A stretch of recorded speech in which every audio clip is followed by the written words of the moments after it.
So hello my dear friend, जैसा कि आप जानते हो सीबीएसई बोर्ड एग्ज़ाम अब सिर्फ 1 महीने दूर है और मैं आपको एक बात बिल्कुल क्लियर बताना चाहता हूं। अगर सही तरीके से पढ़ाई की जाए तो 1 महीना भी काफ़ी होता है अच्छा स्कोर करने के लिए। सो इस टाइम पैनिक करने की बिल्कुल ज़रूरत नहीं है, क्योंकि ये टाइम है स्ट्रेटजी बनाने का, ये टाइम है फोकस, डिसिप्लिन और स्मार्ट स्टडी का। एंड वो मैं बताऊंगा आपको कि कैसे आप 1 मंथ में अपनी प्रिपरेशन बूस्ट कर सकते हैं। सो वंस अगेन मैं मोहित कुमार वागरेचा आपका स्वागत करता हूं अपने यूट्यूब चैनल वाइल्ड अकेडमी पर।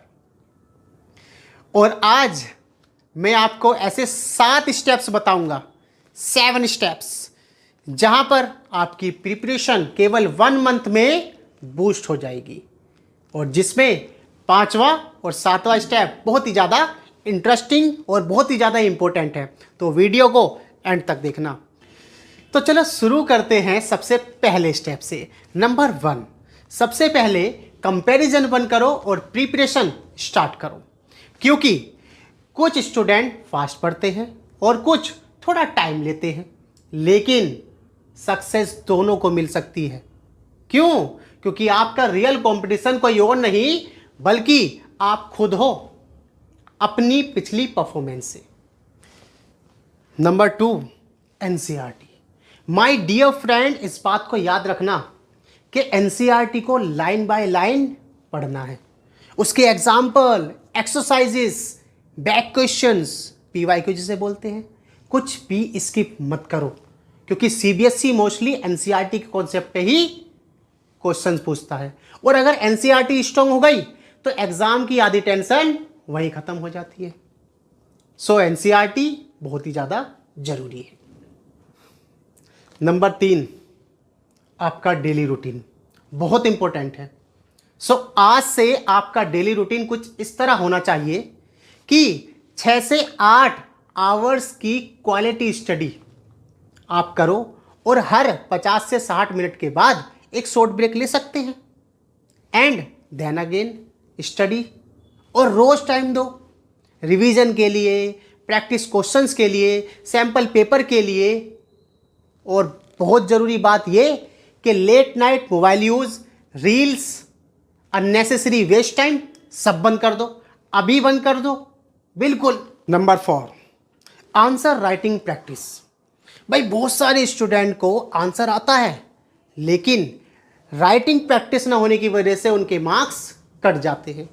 इसलिए रोज आंसर लिखने की प्रैक्टिस पर ध्यान दो, कीवर्ड्स पर ध्यान दो, स्टेप एंड स्ट्रक्चर पर ध्यान दो, नीट हैंडराइटिंग पर ध्यान दो, डायग्राम पर ध्यान दो जहां जरूरी हो। क्यों? क्योंकि याद रखो एक बात कि बोर्ड एग्जाम में क्लैरिटी को मार्क्स मिलते हैं, कंफ्यूजन को नहीं मिलते। भाई नंबर 5, मॉक टेस्ट और मिस्टेक। सो जब भी आप sample papers, previous year paper या मॉक टेस्ट अटेम्प्ट करो तो लो मार्क्स से बिल्कुल मत घबराना। क्यों? क्योंकि मिस्टेक्स ही हमारी टीचर होती हैं, हमें सिखाती हैं। हमें उनको एनालाइज करना है कि गलती क्यों हुई, क्या हमारा कॉन्सेप्ट क्लियर नहीं था या कोई सिली मिस्टेक की वजह से वो ऐसी हुई। और एक बार हमने इनको सुधार लिया तो बोर्ड एग्जाम में वही गलती दोबारा रिपीट नहीं होगी। Number 6, health equal to good marks.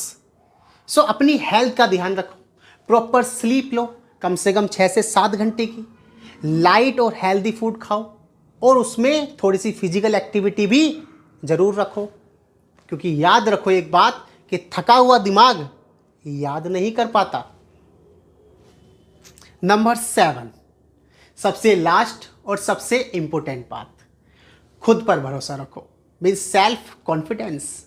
आपने पूरे साल पढ़ाई की और ये लास्ट 1 मंथ सिर्फ रिवीजन और इम्प्रूवमेंट के लिए है, 0 से शुरू करने के लिए नहीं। पॉजिटिव रहो, रेगुलर रहो और कॉन्फिडेंट रहो। और फाइनल मैसेज आपके लिए, मैं आपके साथ हूँ, पूरी जर्नी में मैं आपके साथ था। आपको कहीं पर भी कोई प्रॉब्लम आती है, so you can comment down and ask me your doubt, anything you can ask me. Yeah, so once again, all the best for your board exam. And अगर आपको वीडियो अच्छी लगी हो, so please do like, share and don't forget to subscribe our channel. Thank you very much. Tata, bye bye. Namaskar.